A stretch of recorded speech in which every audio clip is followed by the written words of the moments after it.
G'day fans and welcome to another exciting episode of Talk and Stuff. How exciting is this? I have a dude sitting right next to me. He's right there. Look, I can touch him, I can feel him, I can pinch him, I can kiss him if I wanted to. How good is this? Unlike Aaron, unlike Aaron, who's in a completely different suburb, I don't give a shit about him. No. I could kiss him if I wanted to. Look. You went over. Yeah, was that side? That's. Oh, gee, look at this, Geoffro. Yes, I have a dude sitting right next to me. How exciting is this? What happened, fans, is I was all prepared to do the show by myself tonight, and Geoffro said, "Nah, man, I'm sick of being in Ballarat on my own." So he's down here tonight. The ladies, both mine and his, are in the other room. So if you're hearing all this background chatter, it's from the missuses gurgling on in the background. What do you reckon, boys? Yeah, I reckon what actually happened is you were sitting there and you just divided into two, like a cell splitting in half.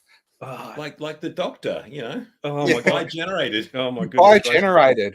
You really are getting into this Doctor Who, aren't you? Aren't you, Dags? God, we've only just started and already got the Docky Who going on, so unbelievable. Anyway, how are we, lads? Oh, we're very good.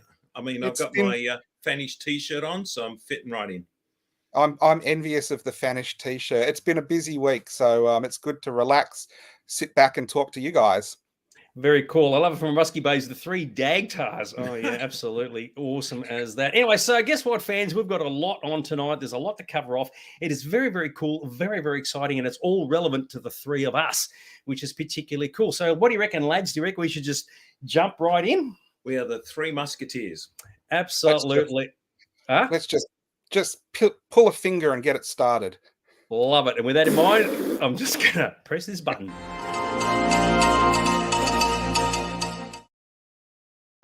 So there is actually some news we've got to cover off, which is particularly exciting, and I'm curious to see what you guys happen to think about this. So first things first, fans, for those who did not know, the Lando series, which everybody had completely forgotten about, was meant to be a television show, but they've recently announced it's going to be a movie instead. And this is part of that whole thing that we discussed about how Lucasfilm are moving away from TV shows and going to the cinematic universe.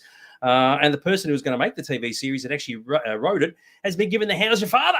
And another bunch of dudes have been brought in. So I don't know if you guys are aware of this or not, but what do you reckon about Lando being a movie? Not much. Not much. I mean, we've seen what their track record's like, so we don't have a high benchmark in which to sort of set things by. Yeah, I did like Solo. I would probably have preferred Solo 2 with Lando in as well, but I can understand why they're doing Lando. Maybe can have the Harp Winds novel or something like that. Yeah, look, I'm not entirely sure, but I think that's the reason why they've changed the direction, because a TV series probably would have worked out quite well. But for whatever reason, they've decided to make a movie instead. And the stories that the guy wrote for the TV series have just been abandoned effectively. So there's one that's very, very seriously unhappy camper down there. What do you reckon? So do we know if this is coming out before the Mandalorian movie or after? I don't know. No, I'm not entirely sure, to be honest with you. So I wouldn't want to be the one that comes out after the Mandalorian. That would be a bit of a high one to deal with. Could be. Depends on how good it is. So, but anyway, that's the latest bit of gossip. So as far as you two are concerned, you don't really care either way. Is that right? No, I mean, if they're going to be a TV series, they'd only show up for one season and cancel it anyway. Good point. Yeah. What do you reckon, dude? Do you remember the old days when the expectation for every Star Wars movie was it would be great? I love those times. Yeah, no, totally agree. One thing I do love is what Karan said. He said that it's me and two sidekicks. Oh, absolutely fantastic. Yeah. Whoosh, whoosh. So anyway, so that's what's going on with Lando. For those who did not know, it's going to be a movie, so it should be very, very groovy. You know what? I'm sitting further away from the comments and I can't actually read them. So hopefully everybody's saying a really good stuff. Is it really needed is the question. That is a very good point. The answer would be no, it is not needed. They're clearly doing it because it sounds like a good idea at the time, which brings us on to this. Believe it or not, fans, they've actually announced, and Colin, who's watching us right now, who's the president of the Star Trek fan club, they're actually going to do a Star Trek comedy series. And apparently the gist of it is the show will be set in the 25th century. According to an official log line, it will follow Federation outsiders serving a gleaming resort planet, finding out that their day-to-day exploits are being broadcast to the entire quadrant. What do you reckon about that? fellas. It sounds like the sort of thing where it's like Star Trek meets Spaceballs. I mean, it just sounds a little bit wrong. What do you reckon, dude? We've had we mentioned this briefly before, but they've given us more details. It almost sounds like a Saturday Night Live skit, not something that you should base a full series on. Yeah, I don't know. It's a weird one without knowing any more information. At the moment, there's like nothing. There's no titles. They announced the people involved in making it, but that's it. There's no pictures or anything. That's the reason why I had to put that one up. I don't know. It's like they've said, oh, Lower Decks as a comedy has worked so well. Let's try and do a live action of something. So that'll mean you've got Section 31, you've got Strange New Worlds. There's something else in there as well, I think. And you've got this happening. There's a lot of stuff going on at the same time. So maybe in Paramount, they just can't churn this stuff out fast enough. I've got a fantastic idea for a reality show. They should do Ponfar Island, and they put all the Vulcans on an island going through Ponfar with all the Vulcan women, and they play that and see who makes it through to the next episode, because everyone's watching and voting someone off. But the problem with that show is you can't do 7 seasons of it. You have to release one season every 7 years. Hey, maybe it's going to be Star Trek Rise of Faulty Towers. Yeah, it could be too. So I don't know. It's a bit of a weird one. I'm not entirely sure what the deal is with it, but watch this space. It'll either do really, really well, or it'll tank rather badly. And the other bit of news that's going on. So we're going to we got Star Wars over to Star Trek. We're going back to Star Wars again. Apparently, this is a bit of a thing. Peter Cushing is obviously not around anymore, but the guys from Rogue One, Lucasfilm and Disney, apparently a dude who used to be a buddy of Peter Cushing's is suing them for using Peter Cushing's likeness in Rogue One 8 years after the fact. And I had a look at this and I thought, oh, mate, that's got to be complete tripe. But apparently it's got some legs in it, because Peter Cushing always stipulated he never wanted his likeness used in any other medium. That's the reason why they never made merchandise of the guy.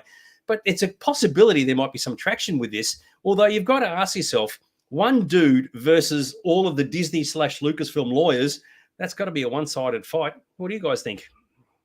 Well, I think Disney could probably create an AI version of Peter Cushing that says, yes, I absolutely agree to the future use of my likeness. Well, that's what I heard. Apparently, like this. What do you reckon, dude?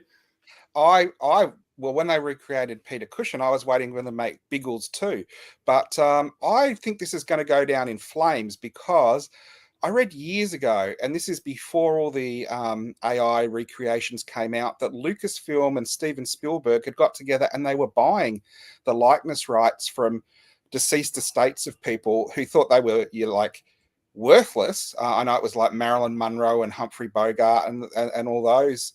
So I wouldn't be surprised if they come out and he has agreed to it, or someone in his estate in the past has agreed to it. So I don't think they've got a chance of getting 1 red cent out of Lucasfilm for using his likeness, especially if it's just a friend of his. Well, apparently what he's after, you know how sometimes in a lawsuit they want billions of dollars. This dude apparently has only asked for a couple $100,000. So he's probably thinking, I'll do it on the cheap and I'll get to slip this one through. But it's all over the internet at the moment. So yeah, I don't know what the deal is with that. Regarding the Star Trek series, I like this one from Gavin. He always thought that Star Trek already was a comedy. And Christy actually said a similar thing. Thought that Star Trek was already laughable. I got to admit, that's rather cool. One of the best ones was from Russell. They call it faulty tricks. You know what? They're trying to hope that it'll be spectacular. Indeed. And that's the kind of quality jokes you'll get. Absolutely. I love it. I like this from Spankin. He said it sounds like the Truman Show. Yeah, I suppose it does to a large degree. So, and in fact, look at this. 2 great minds think alike. Spankin said this, and then William said exactly the same thing. So, what do you reckon? I like when they go to Ensign Manuel in the engine room, who's got up to some zany thing that makes the Enterprise, he's beamed two of the ambassadors into one being, sort of thing. I love it. I like this one from Mark regarding the Peter Cushing thing. Here comes the Disney hush money. Yeah, I got to admit that probably won't be far from the truth. But I mean, I thought it's like, really, what's the deal with this? Some guy can say, oh yeah, by the way, I'm not happy with the fact you're using Cushing's likeness. You would have thought Disney and Lucasfilm had their bases covered off years before now. So Spankin said, wouldn't Disney and Lucasfilm own the character and what he looks like anyway? They own the character, but they don't own the actor's likeness. So that's a completely different thing. So, but I do understand from what I read that already paid the Cushing estate, some money to say, can we use it? And they said yes. And this dude's arced up after the fact. So every show before we go on, I actually have to paint myself pink because apparently the Shrek likeness is already owned by DreamWorks. I like it. Now, I like this from Rusky Babes. I already own Geoffro's likeness copyright. Well, I'm going to show you a photograph later on, fans, at a party where Geoffro actually got dressed as me. That's right. Yeah. Yes. No mean feat, but I think I pulled it off. There you go. Exactly right. So, invasion of the Daggy Snatchers. There's jokes here. I'm just going to let them go straight through to the keeper. All right, we're moving on. So Peter Cushing, keep your eyes open for that one. We'll see what happens. I suspect it'll all disappear very, very quickly overnight as this guy ends up being, this dude of Peter Cushing ends up being stuck out on the street because he's lost all his money paying illegal fees. One of the movies we always talk about, we've been talking about it for months now, Megalopolis, apparently actually has a poster now, which is very, very cool, the official poster that's come out. So it looks like the film finally has a distribution. Don't know when it's coming to this country, but I think that is a very, very groovy. For those who aren't aware of what's going on, this is the Francis Ford Coppola movie. Spent hundreds of years putting this thing together. Got shown at Cannes this year. People didn't know what it was going to be, where they were going to release it. It is a sci-fi movie, and it looks like it's actually going places now. And it even says, if you can read the bottom, experience it in IMAX. So I know we've talked about it, Aaron and I, but what about you? Are you aware of what's going on with Megalopolis? Yeah, I mean, it's got a lot of hype. I mean, the fact that sort of people are really wanting to see it is like they've been holding it back. So it would be nice to actually sort of finally see what the go is. And I truly believe it's going to be an epic film, just that I've got that feeling with Francis Ford Coppola that it is going to be good. It may not be mainstream, but it's going to be good. So it's not going to be a megaflopolis. You've been waiting for ages to say that, haven't you? So I reckon that is awesome. In fact, I don't go to the cinemas very often, but even I would go to the cinemas to see that one. Sorry, dude, I cut you off. What'd you say? No problem. Go ahead. Well, guess what? You're going to be doing some talking anyway, because guess what, fans? We announced this last week, right? It's a bit of a big deal. Now it's only a couple of days away. Mr. Aaron, how excited are you about the fact that Fraser Hines is appearing in your store in person? How good is this?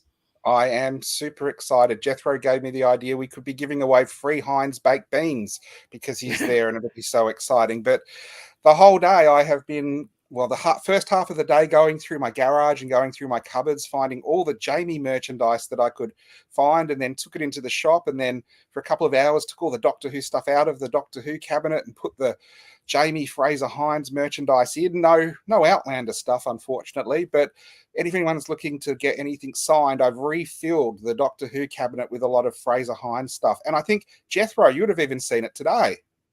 Oh, absolutely. I made a surprise visit to the store, and my wife was first-time visitor, and she was very impressed with what you had in there. And it was great going through the cabinets again. You just can't help yourself going in. Although you weren't there, so I didn't have to talk for an hour to anybody, but I still enjoyed it. I was hiding upstairs, and as you can see, we've got everything for the Fraser Hines collector in any price range from $2 up to about $600. So there you go. Well, with that in mind, I like this comment from Michael. He took all the Jamie merch at the store and marked it up 200%. Yes, that's the capitalist dog for you. I've got to say, I absolutely love that. And I'll tell you what, fans, now, as you know, I'm not really into Doctor Who that much, right? I mean, Doctor Who, no. But, mate, Jamie Hines. Fraser Hines, right? Coolest dude in the universe. For those who aren't aware, he is actually the companion to the second Doctor. He appeared in the episodes of the Highlanders, and there was a TV series called Outlander, and they wrote it specially for him. See, I've been doing my research, because when I catch up with this puppy on Saturday, I'm going to walk up to him and I go, Mr. Hines, you were the coolest dude I've ever seen. Patrick Troughton absolutely loved you. Highlanders was great. Outlander was great. And I'm sure he's going to say back to me, I'm actually the helper. Fraser's standing right next to me. And I'm going to probably lose it because I'll be so excited, and I'll just go, Mr. Hines, I've been impressed by your spaghetti my whole life. So I just realized, for those who aren't aware of it, we'll put the ad back up again. So that's where it is. There's a fair bit there, but the important thing is that Shop 3, number 1, Main Street, Blackburn. He's only there between 1 and 2 in the afternoon. So don't turn up at 5 minutes past 2 and go, where did he go? What do you reckon there, Mr. Aaron? Going to be very, very exciting stuff. If you turn up at 3, you can get an autograph. It can be for me and Dags though. Absolutely. And I can sign just like Fraser as well as anybody else. Fraser Hines. And you know what you do? You get in at 11:30, get the prime position, and then scalp that position in the queue. That's got to be worth $100 if you got like second spot in line. That's capitalist dog material. I absolutely love it. So, yes, very, very cool. It should be good stuff. And, so fans, if for those who are watching this on replay, you've already missed out. But it's in 2 days' time, and it should be absolutely awesome. Support the store and support the lad. And it should be very, very cool. Anything else you want to mention about Mr. Hines appearing at your store, Mr. Aaron, before we move on? No, we can move on. Thanks everyone for coming. If you're going to come, we can have a chat on the day. Very cool. Just a couple of pictures I wanted to show of things that have come up now, of course, on Facebook, and there's memes and there's images everywhere and blah, blah, blah, blah, blah. Sticking with the Docky Who theme, I did see these a couple of days ago, and I thought they were very, very cute. I like the idea of Dalek, teapots. I was like, how good is this? This would really exterminate. What you do is as you pour it into the cup falls apart because it's just been exterminated. What do you reckon? I reckon, why hasn't this been done before? And maybe it has been done because, I mean, it's so good looking and an obvious choice to merchandise. Well, I tend to agree. William has said, talk to Fraser about X the Unknown. He's the only one of 2 surviving cast members. Oh, X the Unknown, for those who don't know, was like a Quatermass unofficial spin-off. So yeah, I know my stuff. I'm zoned in. What do you reckon, dudes? There you go. Just because decaffeinate. I was going to say it exterminates thirst fast. Yeah, it's like here is my Dalek short and stout. Here is my handle. Here is my exterminating gun. Does it go like that? Where were you going with that? Unbelievable. So anyway, I reckon that's just kind of cool. Now, as we know, like if you guys are wearing like sci-fi t-shirts, Aaron is, I am, and Geoffro is. Now, there are millions and billions of sci-fi t-shirts out everywhere, but every once in a while you might come across one, you go, you know what, that is so clever because it is so simple. And I saw this and I thought, it's one of those things, only the right fans will get it. And it just pushed my buttons, right? Your average person on the street will go, what the freaking hell is that? And of course, it's the alien logo as it's appearing in the movie before the full letters appear. And I love that. I thought that is just so groovy. So I don't know. Have you seen that one before, dude? I haven't seen that one before. I just sort of think it's like dominoes, but the dominoes are spaced too far apart for them to actually fall down and knock the other one. So that's a useless t-shirt. You know what they call that? Self-defeating dominoes. Doesn't that look awesome, though? I mean, you got to admit, that is damn cool. What do you reckon? Yeah, it's like 5 monoliths. And no, I saw. It's not 2001 then. No, it's not. I just looked at that and I thought it was absolutely spectacular. Look, it pushed my buttons. What can I say? You're probably asking, am I going to run out and buy it? No, but I really do like it, which is a very groovy. And just sticking with the aliens theme, right? Just going to finish off. I saw this picture today and I thought, how grouse is this? Right? With the alien queen with Ripley. It's a behind the scenes picture, obviously, but I thought, can you imagine, you sort of realize on the set when they were making Aliens, to see the alien queen model, the 1-to-1 scale character, how grouse would that have been? I reckon this is just an awesome photo. It's the beauty of practical effects. In fact, Alien Romulus have shown a lot of clips of their alien, and it does look good. Very cool. What do you reckon, dude? First, I've got to say, in that T-shirt, no one can hear you scream. But the thing about like the practical effects is they just don't date because they're actually there. If you look at the CGI slowly gets better. So you go back to something, even if it's a classic, and you say, well, it has actually dated a little bit. So I always love practical effects. Very cool. I like this from Spankin. Geoffro rocking the dad jokes. Hang on, when I crack dad jokes, no one like. What the hell, man? Yeah, but I'm a genuine dad, so I can do it. Actually, that's a very good point. I hadn't thought of that. So, very, very groovy. So, anyway, that's all the news done and dusted and out of the way. And, of course, the other bit of news that came out, and this is a bit more on the sad side, of course, was the passing of good old James Earl Jones, the old voice of Darth Vader. And this is when they did the projection on the Empire State Building and all the rest of it. So, just a very quick one between the two of you.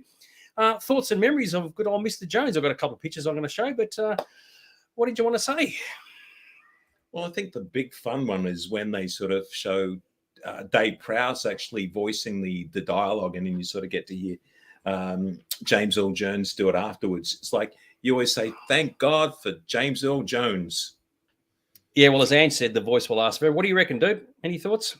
So I'm surprised about this because no one, every time I bring it up, no one knows about it. He actually did a tour here with Angela Lansbury about Yes. 10 years ago, and it was Driving Miss Daisy. So I went along and met him after the show and got the program signed. And it was just a quick thing. He was not signing any Star Wars stuff. I saw that online before I went, so I didn't even try. And he was so overwhelming, and it was so nice to meet someone who is genuinely a booming legend.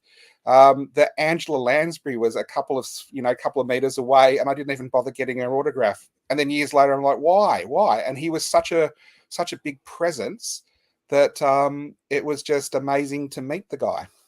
You know, it's funny, you talk about Angela Lansbury, and I thought, well, you wouldn't have got it because she wasn't in Star Wars. So, you know, suddenly already she's on the blacklist. But I know what you're saying, because I remember that when that show came out. And they mentioned it even on the news the other night. Did you go and see it at all, Driving Miss Daisy? No, I didn't. No, couldn't drive there. Because everybody remembers the movies he did, and obviously Star Wars is one and Lion King is the other. One of the things I really loved him in is actually when he was in the Clear and Present Danger and the Jack Ryan movies. He was fantastic in that as Admiral Greer. So do you remember that? You remember that, didn't you? It's been a while since I've actually seen that movie. So yeah, that's the problem. One Movies. of my favorite roles was actually False of Doom from Conan. He was an amazing villain in that, and then he turned into a snake. How awesome is that? Well, yeah, exactly right. Karan said Coming to America, and actually Angie mentioned that as well, which I never actually saw that. Did you? You would have seen that, wouldn't you? Yeah, I did actually see that. Didn't mind it at all. Yeah. What about you, dude? Yeah, Coming to America. It's not as big a role because it's obviously an Eddie Murphy vehicle, but James Earl Jones is one of those working actors who, whatever he's in, he's a commanding presence in the role kind of thing. Even the voice work for The Lion King and things like that. Very much so. Glenn said he had trouble talking when he was younger. Yeah, they mentioned that he had a speech impediment of some sort, and so obviously working in the movie industry kind of helped him get over that. So, yeah, which was very cool. Don't forget he was in UFO abductee Barney Hill. Oh God, okay, and Roots. Roots was back in the 1970s. I was like, that goes way back. So, and Gavin mentioned Field of Dreams, of course. A favorite James Earl Jones movie. Oh, okay, yeah, that is very groovy. So. It's kind of funny how, you know, someone who did primarily voice work, was most famous for his voice work, has been like so heavily recognized in the industry and by everybody. You can imagine when they do the Academy Awards next year in the In Memoriam section, he'll probably be highly featured in that. And this picture, I reckon this is grouse. So, yeah. What do you reckon? Yeah, like he's mauled by a lion. Yeah, Aslan. No, very cool. He hosted the making of Jurassic Park. Oh, okay. Did you know that? No, but it wouldn't surprise me because his voice, he's got the perfect narrator voice. A bit like Morgan Freeman, you know what I mean? I think if the T-Rex in Jurassic Park was to actually speak, it should have been James Earl Jones. I'm trying. What do you think what would a T-Rex have to say? I'm going to eat you. Yeah, that'll do. Yeah, righto. Good on you. Unbelievable. That is good stuff. So I like how I'm reading the comments. You guys are supposed to be running the show. So. Okay, what do you say? Okay, well, I would love to see it in Jurassic Park where Timmy and his sister are in the car and it's all raining and the Jurassic Park looks through the Jurassic Park. The T-Rex looks through the window and says, "Timmy, I am your father." Yeah, right up. All right, so clearly that anyway, Spankin just said you guys are awesome with the dad jokes and you guys suck. What do you reckon? Absolutely, well, that's the trick. Dad jokes are meant to suck. Oh, hello. Did you hear that? That was a bit quiet, but the dad jokes are strong in this one. Yeah. Okay. Yeah, very cool. Love it. All right, so there you go. All right, so that's anyway. James Earl Jones has passed away. It's very sad, and but clearly his legacy will live on forever, as was mentioned earlier. Funnily enough, we're running a little bit ahead of time, which is actually good because what you're going to say something? No, oh my God, you're running. Mate, we're an official. What am I doing wrong to actually have you running early? Oh, I can't say. I should be dragging things out just like I am now. What can I say? We're a slick as snot over here. All right, so guess what? It's now time for this one little bit, and it's going to lead us into our next discussion. So I'm just going to press the button, and we'll see how we go. A question. All right. So the question I have for Mr. Aaron, which actually is going to be an interesting one because, as I said, it's going to lead into the rest of our discussions, is regarding this. And this actually came from Russell. To Russell's credit, he mentioned this to me the other day, and I thought it was actually quite good. So the question is, would you have changed anything from your fandom days if you had your time over? And of course, that's to both you and Geoffro here. It's a lot to sort of absorb because all three of us have been in the fandom gig in one form or another for decades. But to you first, dude, because you haven't seen this statement yet, is there anything that you would do differently if you had the opportunity? Yeah, I would. And actually, it is to do with Russell. I have been thinking about this for the last couple of weeks. I don't know who here is friends with Russell or follows some of the groups he's in, but he's been posting fantastic photos from fandom from probably the early 80s to, just a couple of years ago, like hundreds of photos over the last couple of weeks. And I looked at a lot of them and I'm actually jealous because I was always into the merchandise side of things. I was always in the merchandise room and I was always talking to people buying and selling stuff. And my main background in fandom is like a huckster, a dealer in the dealers' tables. And even I haven't, even when I've been to conventions where I've really wanted to see guests, I haven't really enjoyed it because I've had to say, like to my wife or friends, can you just sit on the table because I want to go and see Anthony Daniels do his talk or whatever. So it always seems rushed. And just seeing the pictures of how much fun there was outside the dealer's room has made me very envious of that. So that's one of the things I would have changed. I would have probably tried to enjoy the conventions and fandom more than I actually did. Any regrets from you? Or anything you would change, rather? I guess it would have been nice if I'd gotten into fandom a bit earlier because I saw a lot of the photos that predated my entry into fandom and it looked like it was a great time. So, it's like you can only join fandom when you join fandom. But, it looked like they had a lot of fun back then. So how much earlier would you have been? Well, I came in about late 83, and this one's from the Doctor Who club that sort of predate me. So, yeah. With Russell, I know. Sorry, you go. Go.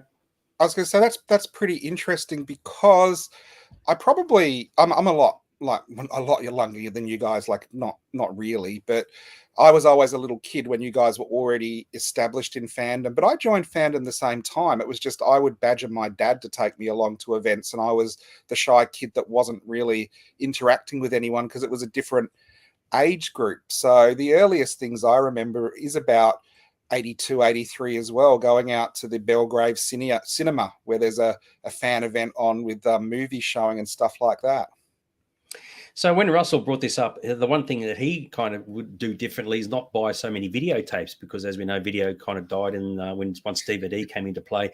And I thought that was interesting because I actually had to say to him, I said, yeah, but it's easy to say that now, but if you didn't have the videos in the first place, you couldn't have done all the wonderful video programs for all the conventions and club meetings that you once did and the opening ceremony gigs for conventions. So it's easy now to say, I wish you hadn't have done it. But if you hadn't have done it, you would have effectively not had a job at some of these events. So speaking of pictures, now we've got all these pictures we're going to show you, fans. We can kick off with Aaron's first because he just sent them through before we went on air. And I got to say, dude, this is you as Terminator 2. That is great. That is really cool. Really good. And that was a thrown together in a day thing where I went to an op shop and found something looked like a police uniform and got a can of silver paint and some cardboard and made a spike and sprayed half of it. And I can't remember what that event actually was. Do you remember an Alice in Wonderland themed thing? Because I think in the background there's like the Cheshire Cat, but that would be from the early 90s, around 91, 92. But I don't do cosplay very much because if you are doing a convention table, it's like, annoying to be in costume unless it's a very, very simple one. But that's the earliest cosplay thing I can kind of find. I've got some Doctor Who ones people have seen before, but I'm not just a Doctor Who fan. I did other stuff as well. And even though it's not sci-fi related, you did send these through, and I'm going to admit I had a bit of a laugh. had to do your adamant look, which I found out tonight was Australian, by the way. So I didn't know that. What didn't everyone go through a new romantic phase in their teens? Only when I was going out with the girls, I had a lot of new romantic things going on there. But go on, dude, tell us about it. So that was yeah, like where you guys were more into, I guess, fandom hardcore. I used to cosplay and do other things for events at night Man, who broke your nose clubs that and badly? You stuff had to because band-aid I it. worked in a record shop, which but I did a lot of this for girls because a lot of the girlfriends I was into were into going out, and I was into the retro scene and the new wave stuff, which was 10 years old then, so it was like a little bit out of place. So they're the only really interesting ones I could find that I could send you through. I went through lots of photos to try and find those, but yeah, so I grew up doing the same thing, but mainly I was in the merchandise room. And I even said to Russell today on one of his comments, do you actually have pictures of any of the huckster rooms with me in? Because I have very little. I never had anyone with me, and I never had really a camera to take stuff of myself. So I was there in the corner a lot of the time with not much, proof of being there. Spankin', you got it wrong. Gold was Spandau Ballet, dude. So, and how long did it take you to tease your hair like that? That was like sort of something that you couldn't do now. Now you're teasing me about having hair.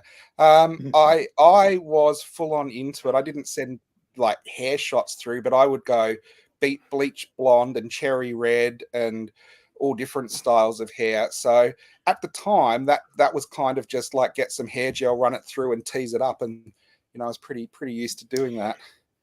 So regarding the history of events and things, there's one thing I wanted to. Russell said that Janet, that's his wife, always thought that I look like Terminator 2. Hopefully that's the Robert Patrick version, not when he's all chromey and whatever else. Mark has said here, I've really enjoyed all the events over the years, but I do regret not making the effort to go to more events in earlier days. Living in the country of Victoria, missed a lot of metro stuff until he was older. That is a very common situation. A lot of people join fan clubs and they live either interstate or in the sticks. And because there were so many things going on, especially in Melbourne, it was very, very common to have events almost every weekend. It would have been practically impossible to go to all of them. So, but yeah, I do know people who lived in the country who end up missing out a lot of stuff. So what I'm going to do is I'm just going to show some random pictures. Most of them are Geoffro, some of them are me from fandom events. We're just going to natter about our time in the scene, because some of these things people won't even know what they're all about. So to kick things off, this is Geoffro as a Mars bar from 1989, where the theme for the convention was come, or this particular party was come as your favorite TV commercial. And there's Kayla dressed as a pink bat. Geoffro, old son, how are you? Do you like to, if I eat you every day, do you help me like work, rest and play? Oh, but this is one of those ones where I was working in a factory and they did industrial fabric and they packaged it in this plastic. And of course, there it is for free. So I literally cut off a 7-foot bit of plastic and then just got, some paper and just cut out Mars. So it was very economical for me. And it's weird because I'm standing next to the costume, but nobody's actually inside it. So it was able to prop itself up quite easily. That's more just quickly. That's more like an aero bar then. But I'm just going to keep. Hang on, I'm just going to cut you off very quickly. G'day, Murray. He's joining us for the very, very first time. So absolutely fantastic. Hey, Murray. Yep. Sorry, Aaron, go for it, dude. I was just going to say, we've had one of those weird synchronicities. When you said to me, oh, we're going to do stuff on fandom tonight, I said, seeing Jeff in pictures dressed as a Mars bar. Did you put this up on purpose because I said that? I wouldn't have thought so. I think it was just part of the whole thing. Synchronicity. It was indeed. Yes. The Sting and the Police. Here we go. This one I didn't. Hang on. I'm just going to chuck this. This is just too good to pass up. We have a fun factoid from Mr. Russell. And he said here, fun factoid, my de facto stepfather actually owned an original Adam Ant costume. Wow. How good is that? Wow. Oh, what do you do? So there you go. So did he stand and deliver? Oh, beat you to it. Oh, snap. The dad wins. Yeah, absolutely awesome. Anyway, I'm just going to flicker through these pictures from all different parts of fandom for our time. Of course, this was from a Docky Who club meeting. This would have been in the 90s. That was Who Killed Adric, that one, I think. That's right. Yeah, that was based off of an original script I wrote. So it went down really well. So tell us about this event gig. This dude.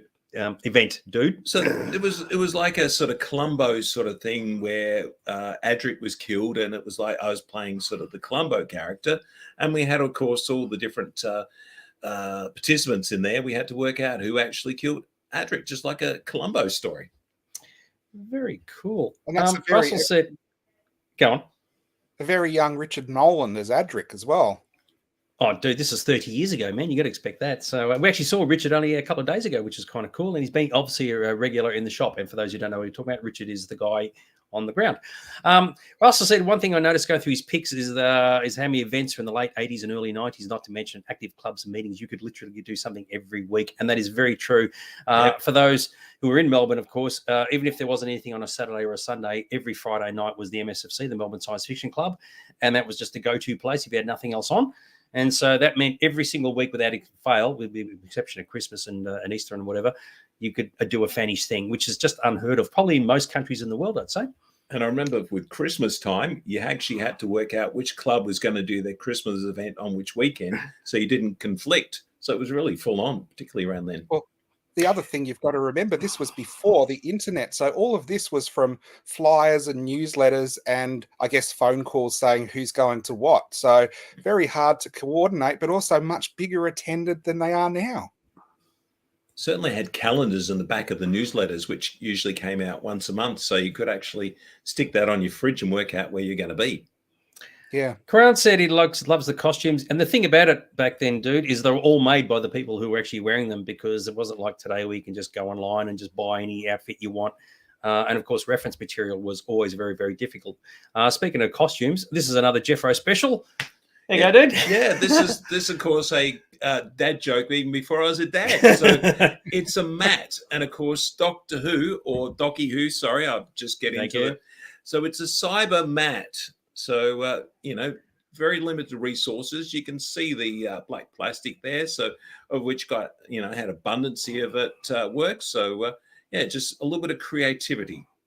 If I remember correctly, that was for the Cyber Mum Day when the creator of the cyber costumes was there. And I do remember in the costume parade, the guy who was cosplaying the Seventh Doctor kept trying to step on you.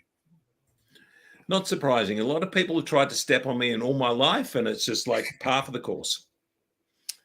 But you've got, because all those guys had soul. What can I say? I'm trying to think of a joke, and first thing that come out. Of course, guest things. Now, of course, the funny thing about guest meetings today, funnily enough, we've got Fraser turning up on Saturday at the store. Back then, of course, professional photos weren't possible. You just had to take whatever happy snaps you could. And this one I really, really like. That's Lala Ward, yeah? Yes, absolutely. Docky Who all the way. Docky Who. I mean, you got to admit, there's a cool looking Geoffro getting a happy snap with Lala Ward because professional photos just didn't exist. And this would have been not long after she finished in the series too. Is that right? No, it was a little bit while afterwards. But, I mean, it was one of those times where it was rare to actually see a Doctor Who actor or actress. I mean, prior to sort of that, it was like always at department stores that they would make an appearance. But she was actually able to come to a club meeting, which is really good. And of course, the thing was, you go first, dude. Go. Do you remember, Geoffro, the T-shirt that she was presented with at that event? Funny you should say that, says Dags. Yeah, I've got a photograph of it, and because Russell mentioned it on the show here a couple of weeks ago, and he sent the photo through, and I've got it, but I didn't put it in here because I didn't think it was necessary. But essentially, it said "F.U. Adric." Is that right? Yeah. And they start out the letters to make it not that obvious. But I thought, and she's actually holding it, and I couldn't believe it. So I thought, oh, there you go. Yeah, but the key thing about meeting. No, okay. So the key thing about meeting celebrities, of course, back in our era, is because all their autographs are for free.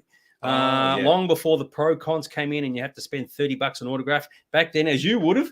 Just loaded them up, and you would have too, Aaron, gone completely burgo. Just sign away, son. Absolutely. I have a story about that where... Hang on, Aaron, you stop. You go first. I remember when Sylvia Anderson came out to a convention in Western Australia, I deliberately made sure I was the last person in the line so I could just say, here's 40 items I'd like to get signed. So the story I have was from where Mark Strickson and his wife came to a Club of Victoria meeting, and I was a little boy, so 12 or 13, and he was doing the free signings, and everyone had one or two things, and I brought every single book that I had with him in hardback and paperback and whacked them down on the table, and he kind of rolled his eyes a bit, and then got out the pen and started signing them. And he said to me, "Do you want me to dedicate them to Aaron?" And I said to him, "No, I'm selling all of these." And the capitalist dog just woofs away as per normal. Two comments that have come through. Karan has said about the internet killed the fan groups. They didn't kill them, but it certainly impacted them quite severely, or people stopped showing up. Yes, they did, because the primary reason for fan groups existing is because people needed to join fan clubs to learn more about the shows that they were supporting. With the internet, of course, they didn't need to do that anymore, and people completely forgot that there was a social element regarding just mixing with people face-to-face with things that they loved. Funnily enough, this happens in Aaron's store all the time. It's almost like a de facto fan club to a large degree. People turn up and they talk about their favourite movies and TV shows. So unfortunately, yes, it did impact all the clubs right across the board. Some did close, but those who do come along still find that there's a lot to be gained out of meeting people face-to-face, even though it's mostly older people. Getting young people to do it is actually quite difficult. And I like this one from Gavin. Russell will be able to relate this. Take your picks, take them to your roll of film to a Soul Patterson chemist, wait a couple of days and realize your photography skills suck. Unfortunately, there are a lot of people. There's actually some shots that Russell showed me today of a costume parade for an event, and they're all blurry. And it's like, what do you do? What do you do? Unfortunately, that's you cry. Yeah, you do. So, but luckily, if other people have got cameras there, they can take pictures as well. So yes, very, very cool.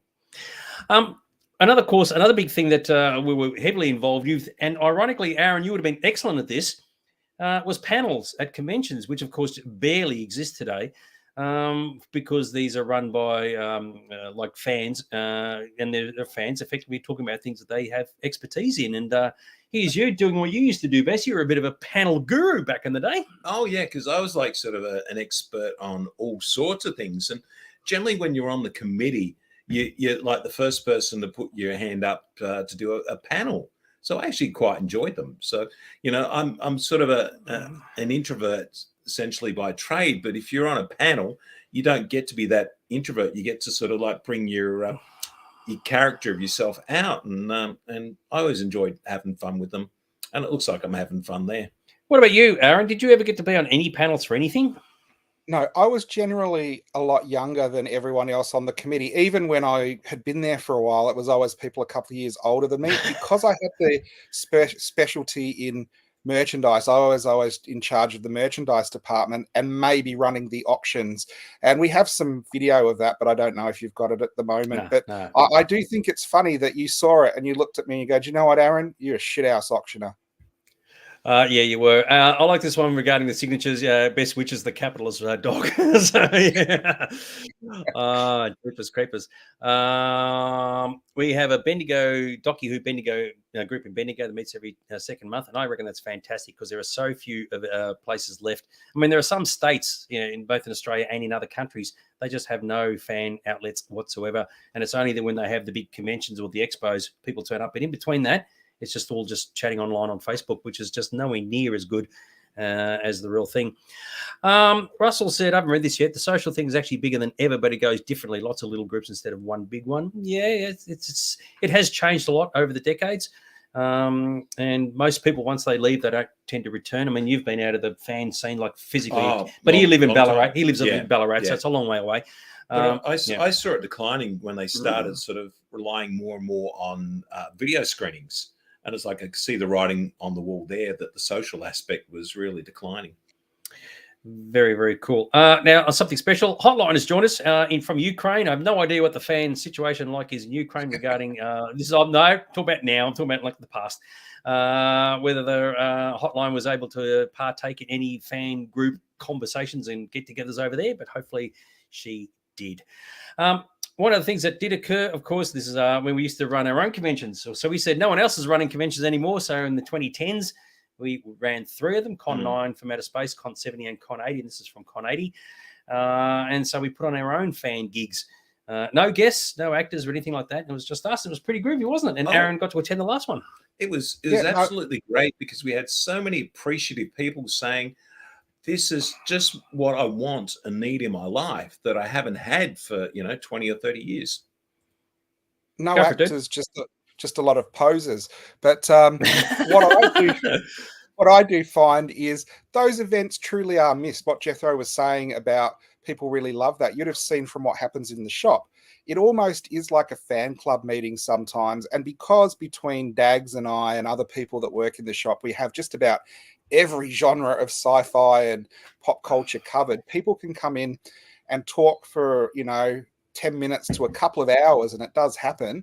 And we're quite happy to do that because we love the experience, and it almost is like a fan club meeting sometimes. And I do see that there is this gap in people's lives of meeting and talking about this face-to-face that doesn't exist anymore. I mean, there are fan club meetings, but the life is so busy and full of stuff now. It's almost like there isn't time to plan these things.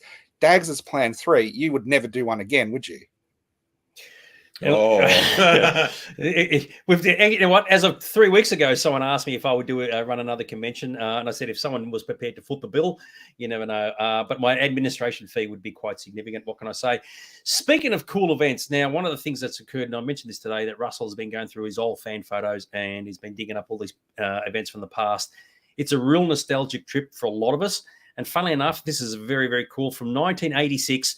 Is Geoffro on the left and Rusky Babes in the middle there at a convention in March 1986 called Galactic Tours. Aaron would have been just a little tyke at this point, and this must bring back some good, even though it's a blurry picture, but geez, he's sitting at the Doctor Who Club table, no doubt. How grouse would this have been, dude? Oh, absolutely. And it reminds you really sort of like fan was a way of having friends and eventually becoming lifelong friends. So, think that was sort of back in 86, and Russ and I are still good friends in 2024. I mean, it's incredible. So what do you reckon, dude? I know you missed out on stuff like this, but I mean, these were when dealers' rooms were a community, and you must have experienced that, even though it's the latter half of the 1990s. Well, it's interesting. I started going to the Doctor Who Club in about 83, 84, and I think my first dealer's table was 86 or 87. So I started pretty young. I was only 13, 14, and thankfully I had a long-suffering dad that would drive me around. I think a lot of people probably remember my dad more from that time than me, and he wasn't even a fan. He was just dragged along to everything. So when other kids their dads were going to the footy and cricket, I was like, there's Doctor Who meeting in the Collingwood Community Centre. We've got to go to that today. So I did have that, but I was, like I said, I was shy, and it was very hard when there's a group of people who know each other and having such a good time when you're that age to kind of break into it. And I have to say, people were incredibly kind and inclusive in fandom, but what I missed out on was probably the friendship groups that after the club meeting ended would go out to a pub or have dinner or a drink and that kind of thing. And that didn't happen till later when I was on the committee when I was like 16, 17. It's funny because I remember there was a convention in 1994. It was held over Easter called Constantinople, and I was on the dealer's table for that. Normally I'm in the convention itself, but this time I was just on the dealer's table for the 4 or 5 days for that. And I found it actually quite upsetting that when the convention was finishing, it was like you got so invested in this 4 or 5 day event with the people around you on these tables that when everybody started packing up, it was like your whole world is disintegrating right before your very eyes. And I found that very upsetting, actually, because that's where the term like post-con depression kicked in, because fan conventions had such a big impact on you that when they finished, you kind of like you had like your part of your soul had been ripped away. And when this was being disassembled in front of me, and of course Aaron was at the convention as a dealer, I hated it. And all of a sudden the banners are coming down and the tablecloths are going off, and you think, well, I don't want it to end. I want it to keep going. And I've got to admit that proved that events like this were absolutely fantastic. But geez, you'd be miserable for days afterwards. So you would have experienced that. Yeah, I mean, it's like you're running on endorphins and you're having such a good time that when it comes to a close, it's like naturally, you're going to feel a little bit blue. And I said, it's just one of those things where it's like you've never wanted it to finish, but it has to. Yeah. Yeah. But then you start thinking about the next one straight away. The interesting thing about being a dealer and in the dealer's room all the time, a lot of time conventions don't actually think about the security of stock and merchandise and stuff. And I have heard horror stories of stuff that's gone walking. And so I used to, when the convention had an all-light video room, I used to sleep underneath the dealer's table. And I have great memories of like enlightenment at being under the dealer's table, sleeping on the floor, making sure no one came in and pinched anything. But that's one of those, I think, unique things that not a lot of you guys would have experienced. I slept in in video rooms. I did that, but not very often though. But when there were 24-hour video programs. What about you? I can remember making sure that I didn't miss the last train back down to Cheltenham. Of course, sort of getting up nice and early for the train to get in, make sure I was there at 9 o'clock. So it was a bit of an ask, but didn't have the money to afford a hotel room as much as that would have been nice. Yeah. Some other pictures. This is actually from an event I ran in 1991 called Vampiricon. So this is when the fan conventions were in sort of like in a big way. There were 4 conventions run in Melbourne in that year alone. That's a lot. And one of them, funnily enough, was Enlightenment, the Doctor Who Club gig, and TrekCon 4 was the Star Trek one.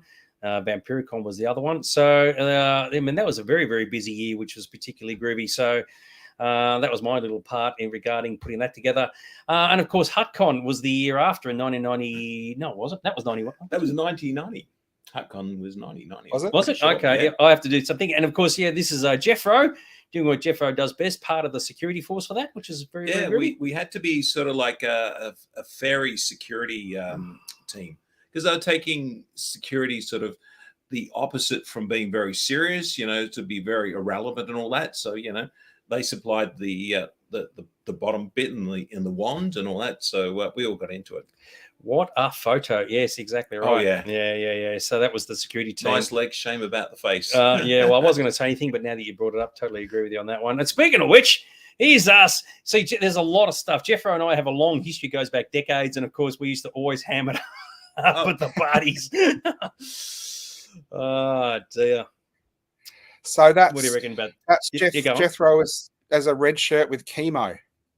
No, actually, it was pink. I was not afraid to do the pink. So, yes, it was Captain John Luke Pinknick, just to accurately describe that. It was absolutely grouse, and you are, yes, thank you. HutCon was in 1990. Yeah, I had just been a bit of a mental blank there. It's very, very cool. We used to do this sort of crap all the time back in the day, but this is just good fun. This was actually a Christmas party for Austrek, the Star Trek Club. So Jean-Luc Picnic, yes. My big memory about HutCon, I'm pretty sure that was the one that had the secret screening of Total Recall, and they took everyone there on a bus to the cinema, and everyone on the bus singing at the top of their voice the whole way. We're all going on a summer holiday, which is quite an interesting memory to have. Well, speaking of singing, this is a very, very cool one. This was actually from the Empire Strikes Back 10th anniversary banquet in 1990. And Captain Scarlet's Lonely Hearts Club Band actually sang live a song. And Geoffro had a bit of a what do you call it? A solo bit, didn't you? I did, and Russell keeps reminding me every single freaking year about my song. So he wishes he was a spaceman, famous and renowned, but he's just the guy who's down to earth with both feet on the ground. Is that right? That's it, yeah. 2 knees on the ground praying that I can keep a tune. He was doing the sign. Russell's doing the sign movements for the deaf. I mean, that was what you call the old cheapo. The choreography. So this is back in the days before even like sign language for the deaf was even a thing. So, but yeah, he did that. So I was so wrapped in my Geoffro. He sang live. It was like, I mean, even I've never done that before. So I reckon that is awesome. What do you reckon? And it's wish I had never done it. You will find. He missed the beat though. You go go, and you just missed it, and they had to do another loop through the track. I kept the guitarist on his toes.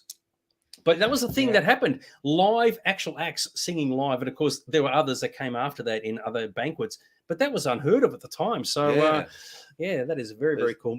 There's never going to be a show called Fandom's Got Talent. That's exactly right. Yeah, sorry, dude, go for it. Sometimes I've sung live on this show, and you always tell me never to ever do it again. Yeah, because I've only got one earpiece, and I don't want to lose my hearing out of that side. Speaking of singing, now this one we did sort of fake a little bit, but we actually did do the original track. This was at a banquet in 1992. We did the Monster Mash, our version of the Monster Mash, because it was a Halloween party, and we did the 13 Days of Halloween, which we wrote ourselves. So it was the 12 Days of Christmas, but it was all sci-fi related. Do you remember what number 1 was? I had no idea. And a RoboCop soundtrack CD. And the thing was, I was going to say, wasn't number 1 no, William Riker? No. Oh, sorry. No. So what we did is because we're singing this live, right? And we get to number 12, the 12th day of Halloween, my true love gave to me, blah, blah, blah. We go through all these sci-fi things, right? Then we said there was the 13th day. Do you remember that? No, we go to the 13th. I just PTSD. I think I've just like, and because we're doing this live in front of everybody, we go on the 13th day of Halloween, my true love gave to me. We go through all this sci-fi shit. Then we get to the 14th day, and everybody moans in the audience. And we just, do you remember what we said? No, I don't. We just said, no, the bitch, we didn't get anything for the 14th day. The bitch didn't give me anything. Of course, the art of doing that is called filking, and it just doesn't happen anymore, does it? It was filking awful. It was actually, but we did that live actually at a banquet, and when we said the 14th, everybody goes, "Oh God, these guys are never going to stop," but we did. Yes, I like that. We need to do a comeback tour. Well, that wasn't the only thing that we did regarding singing, but we're going to get back to singing in a sec. Another thing that Geoffro and I did was to do when we did costumes at Christmas parties. And we did the pirate ship thing.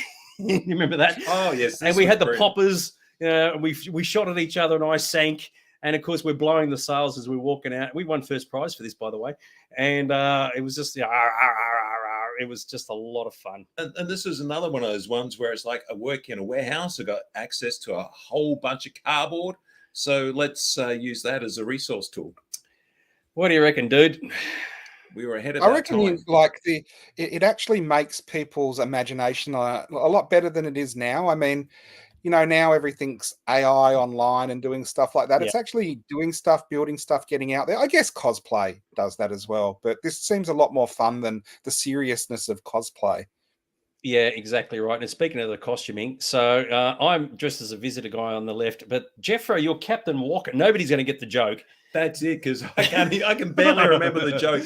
It was an in-joke from the Ostrich fan club of back in the day. You don't remember it? I barely remember it. So what happened is that there was a convention in Sydney, which I think Geoffro went to, but there was for whatever reason, you know how Fozzie Bear goes waka, waka, waka? Everybody kept saying that regarding jokes. And so I guess when somebody cracked a joke, the response was, well, waka, waka, waka. And he came dressed as Captain Walker to a bowling day. So talk about expanding on the concept. Captain Walker wearing the Fido Dido t-shirt as well. Oh yeah, I was rocking Fido Dido back in the day. Believe me, unbelievable. Now, guess what? Now it's nearly 9 o'clock. Do you guys want to run over by another 10 minutes? Are you happy to do that? Oh yes. Yeah, I'm not going anywhere. Yeah. He's holding me hostage. He's locked the door. Yeah, you happy with that, dude? Because I know you normally got to bail it no 9. problem. Yeah, I'll stick around for a little longer. We're looking through some good history here. Another Austric Christmas party. The theme was the 1920s. It was the 1920s on the holodeck of all things. So what are you dressed as, a gangster or something? I think I'm doing the Columbo bit from the Doctor Who club. It's like the same jacket. If you had said to me, what's the theme of that? The last thing I would have said was the 1920s. Yeah, well, particularly with what you're wearing, Dags. Oh, well, I got second prize in the competition. I got dressed as Flash, and it was actually based on an action figure that a mate of mine painted, because I thought, well, everybody's going to do the gangster thing. I think the girls were hoping you would Flash, but it was not to be. And apparently there was a competition going around trying to work out what color underwear I was wearing. So make of that what you will. But talking about so Flash, 40 odd years later, what was it? Huh? Isn't it Spankin and his cardboard box that flashes every single sort of convention? Yeah, he was the sequel to me. Yeah, what can I say? Once again, another get together from 1987, the Star Wars banquet that occurred, and everybody was sort of like getting together for that. Do you know everybody in this photo? Because I know everyone except one person. Yes, I do know most. You've got the guy holding the Star Wars record. He's actually a friend of Levinus from Ballarat. Okay. You've got Andrew McGee next to him. Further down from left to right, you've got Tracy Hamilton, Jane Phillips, Belinda Singe, and at the bottom, George Ivanhoff, my lovely wife, myself, and that's where, he dies. You were doing so well there too. So, so there's faces from all the way back. So it's Amanda Chookley and Warren and the Noble. So, so very, very good. Good photo. That was 1987 in May. Can you believe it? So, nearly heading towards 40 years ago now, which is just absolutely burko. Which is kind of nuts. And as I said, there's a lot of photographs of Geoffro and myself doing crazy shit, which is very, very cool. I love that Geoffro hairstyle. I mean, how good is that, dude? I mean, it's not as good as your Adam Ant hairstyle. But, at least there was an attempt. I actually went to a decent hairstylist and sort of paid good money to try and look attractive. I don't know if it worked or not, but I tried. I tell you what, he turned up to a party. He turned up to a party, and you could hear the from the front door. Go, what? Geoffro walks in, dude, what did you do? I put tints in my hair. That was what happened. Oh, very good. What do you reckon, looks like you went to Tony Barlow for that one. Very, very cool. Now, we mentioned earlier how we sang a lot of stuff live, right? Well, I don't know how we get talked into this stuff, but this is one of my most famous ones. It is not on video, but Geoffro and I did the Elvis Brothers, and we sang "Are You Lonesome Tonight?" Oh, yes. I was the young Elvis. He was the overweight old Elvis. And we actually sang "Are You Lonesome Tonight" live in the room. And the picture on the right-hand side, clearly this was a setup. They chucked streamers all over us to shut us up. What did we do? And we just kept on going. We kept on going. Do you want to read? Hadn't they learned from our 14th day of Christmas thing that, you just can't stop us. We're unstoppable. Are you ready? Yep. Are you lonesome tonight? Do you miss me tonight? Are you sorry? You forgot the words. We drifted apart. No, what I was going to say is, how long can YouTube cut us off before a copyright strike? Oh, God. See, how good is that? Oh, absolutely love it, which is very, very cool. So what do you reckon, dude? Do you reckon we could sell a best of hits with that track or what? Yeah, you'd be number one on the KTEL charts. Love it. Just quickly, here's a picture of Geoffro. I loved his Count Yorga shirt. I've got to say that actually looked very, very cool. I just wanted to chuck that in because that is just such a nice shirt. You still got that? I've still got it. Just can't fit into it like, most of my other collectible shirts. And this one was actually quite recent. Yeah. This is actually from the Con 70 disco that we did. So this is only like 8 years ago, where the theme was the 1970s. We all got decked out for that. And, of course, Geoffro's rocking kind of like the Magnum. It's like the Murph Hughes mustache because, Burt Reynolds and all that had those kind of mustaches. So how come you didn't turn up to this, dude? You would have rocked in this one quite nicely in the 1970s. It was because I was pretty much running Lobos by myself at the time. So the weekends, I just couldn't do anything. That's a shame. Good Quran. Yeah, Chopper. Yeah, I like that. So... yeah, I know. As I said, I know this is all very self-indulgent, but it's a bit of our history that's actually quite important because this is when we were doing Con 70, and it wasn't just us two. There's a whole bunch of people involved, and there's a whole bunch of people. So that there's actually next year that convention will have been 10 years ago, which is just absolutely burko. But everybody loved it and had a good time, and it was good memories for everybody. I only ever had good feedback about the 3 conventions you ran in that sort of cycle. Very, very cool. We're heading towards the end. This one's just a bit of a special one. Go for it, dude. Yeah. A friend of mine in South Australia happened to be the lucky recipient of 2 original Thunderbirds puppets. So he actually brought it over to Victoria and, we got to play around with the puppets, take lots of beautiful photographs and things like that. So, and he still has these puppets. So they're... as much as there's been certain people overseas that have offered him ridiculous amounts of money, he still actually has them. Now, you look at that photograph of Geoffro and how he looked in that photograph earlier with the hairstyle. That's like a completely different dude, isn't it? So I was going for the hairy look. What do you reckon, dude? These are the real thing. How cool is that, man? They are. We actually had pictures of them on once before because it was in like a new idea article or something with his merchandise. So it's always cool to know something like that is local. And the best thing? That people have offered him money and he knocked it back. He's got some integrity. Not like me. I'd sell off anything. Oh, of course you would. You know how we mentioned, actually, I think last week, a couple of weeks ago, we had Don Bees on, and we said there was a dude who once cosplayed as Don Bees. Well, guess what? This is when Geoffro got dressed as me. This is back in the days when I used to wear black all the time, and I used to have like all these rings all over my fingers. So how cool is that? I had someone dressed as me. He looks better than me, better than I do as me. So yeah, it was like sort of because Dag was a bit of a goth back then. So yeah, it was like doing the whole black thing, and of course he was known for his capes. So yeah. And it's like one of the few times where you'll actually see me with my glasses off because Dag doesn't wear glasses. So in keeping with the traditional thing of being in costume, I had to take the glasses off, and I probably bumped into that tree several times. I mean, because the theme of the party was "Come as your alter ego," so I love the fact that Geoffro was actually dressed as me. I reckon that was very, very cool. So, what did you go as? Okay, I did the Batman thing. Oh, mine was I deliberately did it badly. Actually, it was kind of crap. Of course, there's us hamming it up as always. There's a lot of photographs of this. I don't even Where's know that hand? Where's that hand place, sir? Oh, dear. I never realised that I was being molested. What is the deal with that? I shall lawsuit you. Yeah, and you are right, Michael. Remember the cape. That's the most important thing. Oh, yeah, love me capes and cloaks. And So the thing I have to ask Jethro is when did you decide you were straight and marry a woman? I'm not quite too sure. It might have been an alternate universe me that actually sort of went down that direction. Who knows? Geoffro can come and clean your pool. Yes, exactly right. Now, this is actually one costume that Geoffro did do, and he did a serious one. Of course, he did the Beast from Beauty and the Beast. I think it was in 1990, if I recall. Yeah, and it was really great because when I was introduced the costume parade, I said, "Don't mention who it is," and of course, I went on and I didn't say any words or anything like that.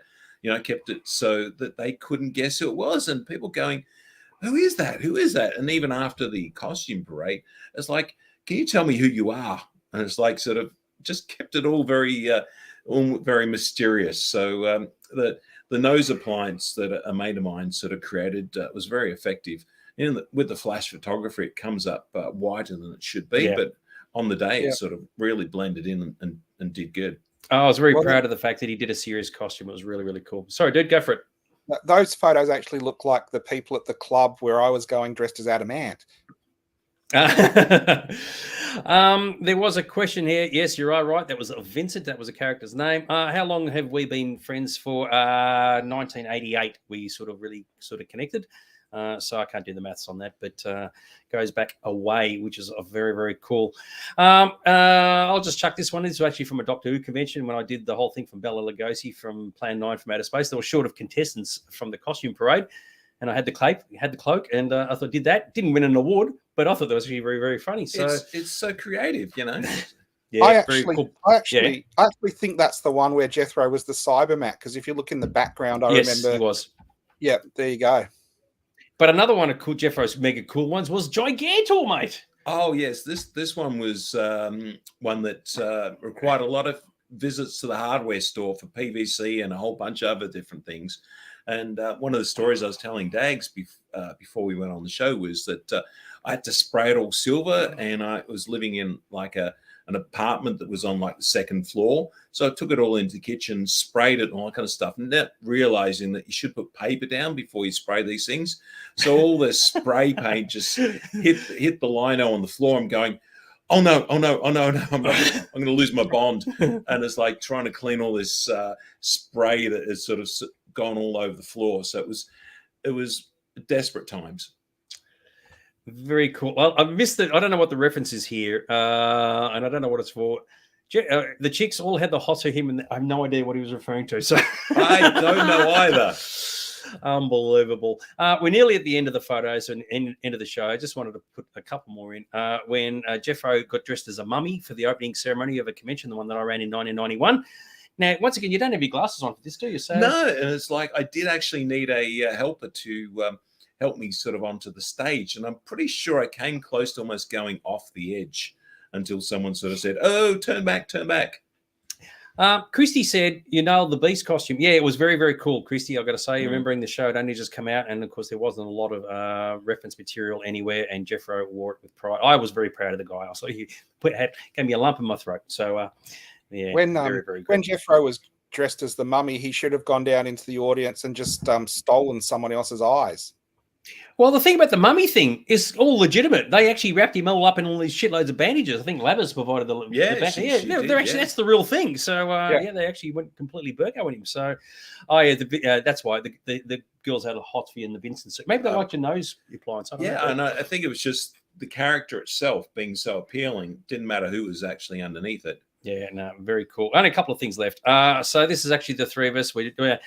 Russell, myself, and Geoffro have been sort of buddies for decades now and done a whole lot of cool stuff. At the very end of the show, before we go off air, I'm going to show you an absolute ripper that you're going to love that we're all involved with. But this is when we're doing the audio recording for the Ghost Bastards directors, the film, which has now been uploaded on YouTube again. So just look for Ghostbusters 1993 remastered off the Geoffro VHS archive channel. Plug. So there you go. Very cool. And if you want to know more about Geoffro, he does actually have his own website, which I created. Just got to Google the Geoffro page and it should pop up, and there's all these fantastic stories. So yes, thank you very much, Google, for making it so obvious. What do you reckon, dude? Someone needs to do a web page about you, dude. What do you reckon? Well, it's I got a lot don't of know. good All my stories are a bit, I can't really put them out online. Oh, okay. Well, well, Oh, no, yes, we don't believe in censorship. So yeah, let's go ahead and put them online. No, very, very cool. Guess what? Now, before everybody buzzes off, I know we've run over time, and just stick around for a couple of seconds more. Just quickly, if you haven't done so already, be sure to check out the Sci-Fi Zone socials and YouTube and Instagram and whatever else. But most importantly, Aaron's store. Make sure you check it out, especially this Saturday. Is that right, Mr. Aaron? Yep, it's sure to be an amazing event. We're talking about fan events. This is probably the fan event of the week. So if you've got a chance, come down. And the month, the year. So check it out. And I have to say before we go, thanks to Russell again for putting up so many photos. There have been some great memories. And the one that made me laugh the most was there was a convention up in Sydney with some Doctor Who fans. And I went up with my dad, and there's a big picture of the auditorium.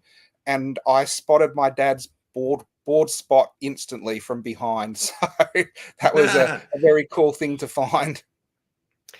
Well, we're going to sign off. I've got one thing to show you, but we're going to do it like this and then get straight into the end credits. So I'm going to say thanks to Geoffro for popping in and sitting right next to me. Dude, I'm going to see you on Saturday. So it's been absolutely fantastic. Make sure everybody just don't sign off yet. Don't leave us. We've got something we're going to show you. You're going to absolutely love it. But dudes, it's been wonderful. Thank you very much for having me. Have a good night, everyone. All right. And away we go. Radical dude!